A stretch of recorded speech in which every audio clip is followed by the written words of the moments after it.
Hello দর্শক, আগামীকাল ভোর ৭টায় কোপা আমেরিকার গ্রুপ পর্বের শেষ ম্যাচে মাঠে নামছে ব্রাজিল কলম্বিয়া।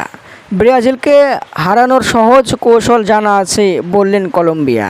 কিভাবে খেললে ব্রাজিলকে হারানো সম্ভব। অন্যদিকে কলম্বিয়া শক্তিশালী দল হলেও কোনো কিছুই মনে করছে না ব্রাজিল। কলম্বিয়াকে হারিয়ে গ্রুপ চ্যাম্পিয়ন হতে চায় ব্রাজিল। কলম্বিয়াকে হারানোর জন্য শক্তিশালী একাদশ নিয়ে মাঠে নামছে ব্রাজিল। দর্শক, নেইমার নেই, তবু আরেক নেইমার আছে এবার কোপা আমেরিকায়।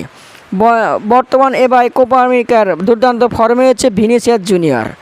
ইনজুরির কারণে এবারের কোপা আমেরিকা থেকে ছিটকে গেছেন নেইমার, তবুও তিনি ড্রেসিং রুম থেকে গ্যালারি সবখানেই তার উপস্থিতি।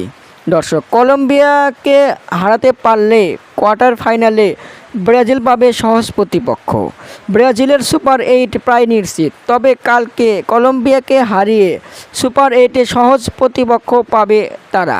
দর্শক, আপনাদের মতামত কি?